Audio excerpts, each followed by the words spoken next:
nafe-feel ko. Hindi naman ako yung nagdadala ng relasyon namin talaga eh. Hindi siya mafe-feel mo talaga yung babae eh. Yung parang, Hindi bro. Napapaisip ka, tol. Totoo. oo, kasi kahit anong gawin mo, di ba, minsan may mali ka parang ginagawa, pero out of your puta, o nga, mali yun ah. Kaya sabi ko, minsan bobo talaga lalaki. Bro, walang The backyard truth. The backyard truth. The backyard truth. The backyard truth. yung nangyari nung proposal ko nun. 'Di ba, bumili na ako ng singsing noon na bago siya dumating. Dapat nung gabi na yon, magpo-propose na ako. Ando na yung kasagsagan nung gabi na yun, lumabas kami. Party, bar. Kasi, kesa masira yung parang momentum din ng pag-enjoy lang na nasa labas kami. So, inisip ko naman, nagyaya yung isang friend ko na taga Hong Kong din. Punta kami sa beach ba? Ihaw, parang grill. Kasi, yun ang nila eh. Pag, mga lokal din doon. Pag kunyari, rest day nila, punta sila ng beach, tapos mag-barbecue ba? Barbecue. Yan. Doon ko na pinlano na On the spot. On the spot, oo. Na talagang yung lalagyan ng singsing at saka yung singsing sa loob, talagang naka-tape dito. Kasi baka mawala. Baka mawala. Oo, naka-tape yan dito sa loob ng sa loob ng damit ko. Tapos may mga dala kaming gamit pang mga ihaw-ihaw. Siguro mga mga after lunch yata. After lunch ko ginawan kasi maga pa lang umiinom na kami. Beer. Kasi medyo kabado ako noon. Tapos kinausap ko na yung friend ko na, bro, may favor sana ako. Pwede ko pa mahiram yung cellphone mo. Kasi syempre, maganda ang gadgets nila eh. Hong Kong yan eh, maganda ang gadgets. Bakit? Magpo-propose sana ako. Talaga ba? Akala niya nagbibiro ako. Tapos syempre, itong si Kelly tsaka yung friend niya, nandun sa gilid, hindi naman alam. Sinet up ko na parang, babe, kuha tayo dito ng ng video tsaka picture natin. Yung tatalon tayo, parang ganun. Para meron man lang tayong ma-post. Sige. Lasing ang girlfriend mo. Nalasing! Doon sa beer. Sige, okay na. Set up na. Ngayon, nahirapan ako paano siya yayain. Naka-playing na yung video. Sabi, babe, tara. Tayo? Gatugoy natin, talon tayo. Tapos, parang naka-record lang yan, pero screenshot na lang natin para may picture lang kunyari. Eto na. Di ko alam kung paano kuhugutin yung singsing. Naka-tape. Hindi ko alam kung paano hugot. Kaya natanggal ko na, nasa bulsa ko na. Ngayon, lasing ang mare mo. Siyempre, parang sabi ko sa kanya, babe, talon tayo. Pagkatalon, makukuha naman yan, babe, kasi i-screenshot naman natin yan. Talon siya ng talon. Hindi ko alam kung paano ko yuyuko din ako na yuyuko.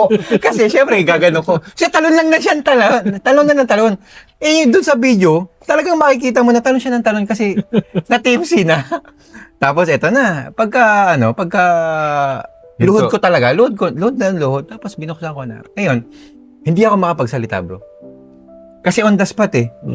Pag on the spot, minsan yung utak mo, parang ang daming gustong sabihin. Naglalaro. Oo. Kaya sabi ko, nung paglapag niya na gano'n, tapos tiyatawanan niya ako. Akala niya, video, lang, yung parang loko-loko lang ba? Tapos umiiyak na ako. Yun, bro. Nung umiyak na ako, na parang yung salita ko, parang Knowing you. Bro, Bro, minsan ang proposal, yung propose or yung parang pinaka-sweet na gagawin mo sa isang partner mo, minsan nakakanginig. Minsan nakakaiyak. Ako, talagang naiyak ako kasi, na yun eh, ito na yung point na ipaparamdam ko sa'yo na ikaw na talaga. Ikaw na. Tapos, pagkabukas ko ng singsing, pagkabukas ng lalagyanan, doon na siya tumigil. Tumigil magtatalon. Nawala yung amas. Ha? Nawala yung amas. Hindi ko alam kung nawala yung amas niya, pero umiyak na lang din siya. Tapos nagiyakan lang din kami. Tapos niyakap niya na ako. Tapos yun sabi ko, will you marry me? Wow. Talaga naman bro, pagkatapos doon, Tapos mararamdaman mo kasi sa babae yung once na umiyak sila, na minsan parang parang akala ko talaga magno-no. Pero ako nun, kampante ako na mag-no ka man, feeling ko pa rin yes. Kasi siguro mabibigla ka or pero soon, kahit mag-no ka, okay lang sa akin. Tinry ko naman Malay mo, pagdating ng panahon, mag-propose ulit ako, edi yes na ulit. Bago nasabi mo lang ngayon niya kasi nag-yes. Kung nag-no on the spot na. Bro, kung nag-no na on the spot yun, Mas lasing mas siya. lasing ako nun. I love them, pa siya went to let go. Let go na naman. Hindi bro, yun, talagang yung propose na yun, din naman, ako naman, kinausap ko naman yung parents, mga kapatid, bago ko umalis din. Lahat sinabihan ko na. Sa akin naman, ang pinakamaganda din is, kung anong nararapat, sige, gawin mo. Ka naman namin susuportahan ka namin. Yun yung pinakamagandang sinabi sa akin ni mama at saka mga kapatid. Suporta talaga sila. Kaya after nung propose, matagal naman yung kasal.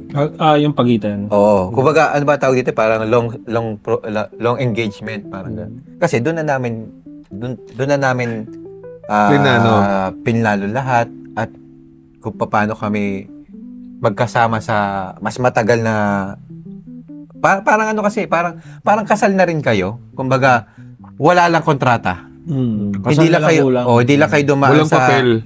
Oo, hindi lang kayo dumaan sa munisipyo at sa pare. Pero yung engagement nag-yes na siya, it means para na rin kayo makasal.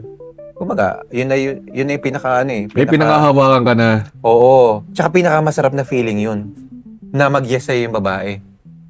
Kaya yung mga nakikita natin, mga napapanood natin na mga babalita natin na hindi pa ready at mga nagdo-know, yung talagang siguro, hindi pa talaga ready yung mga partner nila. Hindi natin masisisi. Tama. Hindi natin masisisi.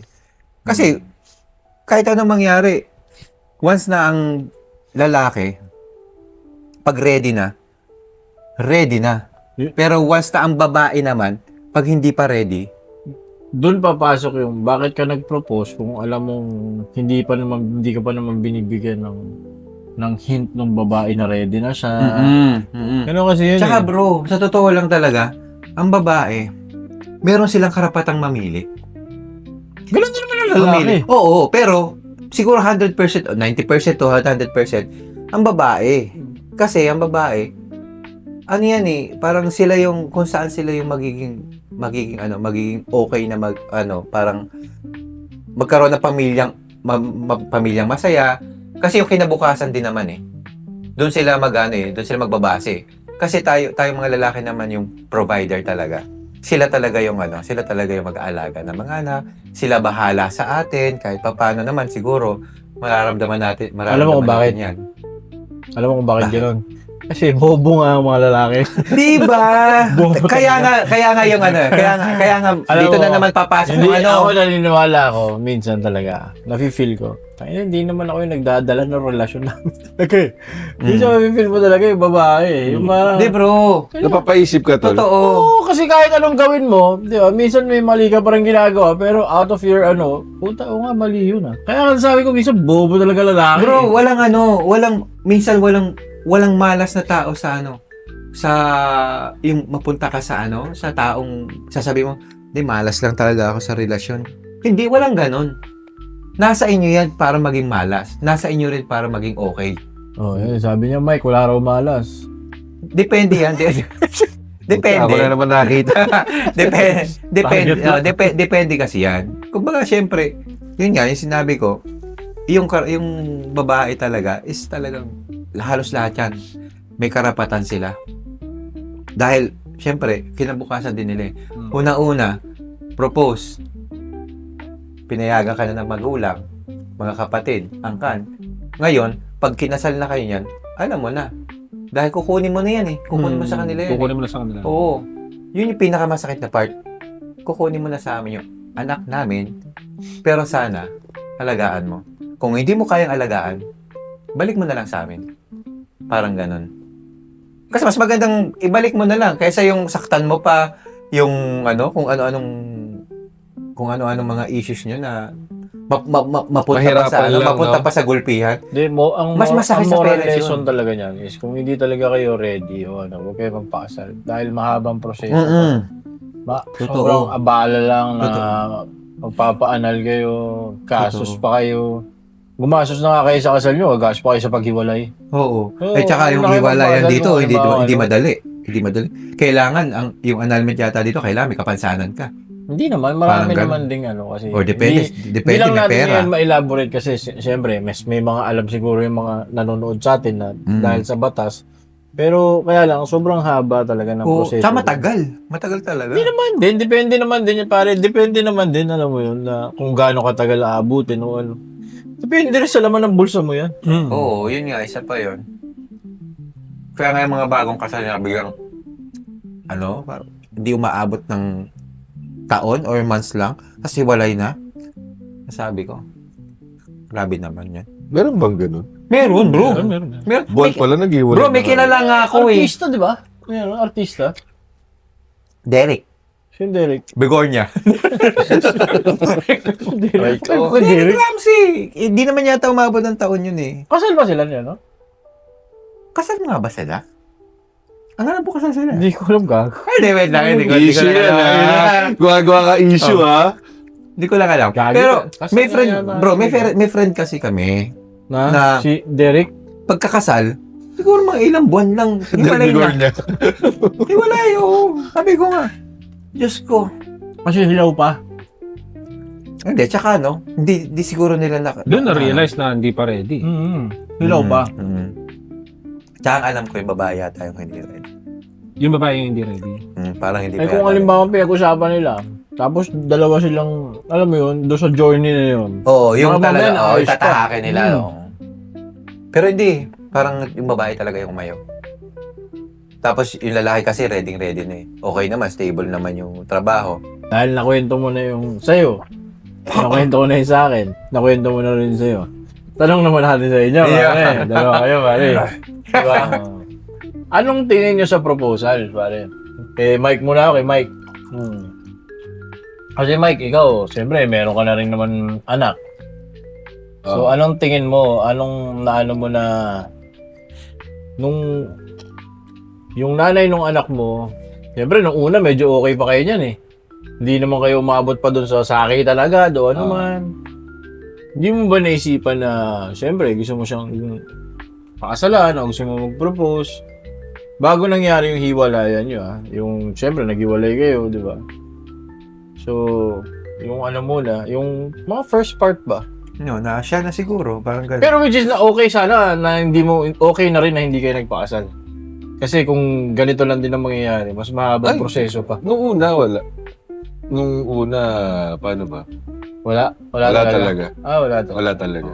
Walang plano talaga. Walang plano talaga. Ganun din siya naman na, Parang ganun din, oo. Kasi, sobrang ano nang mga nangyayari sa amin that time. Sobrang, hindi naman malala, pero parang Unhealthy na. hindi talaga tutungtong sa ganung sitwasyon. Parang alam niya na hindi pupunta talaga sa ganun. parang tinapos agad ni Mike yung kwentuhan eh. Wala talaga. Wala. Okay. Kumbaga may period Okay, agad. Hindi pa tayo, sir. May period agad. oh. Siya agad, pare. Ano pa tatanong natin sa kanya? Ganun ka-ikli. Hindi, siguro, siguro Wala doon talaga. sa storya niya, Oh. talagang alam niya na walang pupuntahan. Pero Parang pero alam mo. Pero ilang years ba kayo? 75. ilang years ba? Umabot naman ng taon. Oo, mabot naman. Ah. Mabot naman. Mga ba't naman siguro ng tao kasi nag 1 year old yung anak Ay, niya tama, sa tama. McDo eh, di ba? Sa McDo ba? Mabot naman. Oo. Ang question ko, past yan di ba? Future. Yun. Future. Ano bang view mo sa mga proposal? Ganun? Gusto Nice mo ba view. siya gawin? Alam mo, Nice dumaan ba siya sa isip mo? Actually, If ever, diba? actually, nung una talaga, wala talaga sa isip ko yan. Yung mga propose. Hindi pa naisip na ikakasal nga ako. Wala talaga. Hindi talaga sumasagi kahit, alam mo yun. Hanggang ngayon? Ngayon, Parang iba yung ngayon na. Parang may laman na. Parang may laman na pa. Parang puwet na hindi matay ah.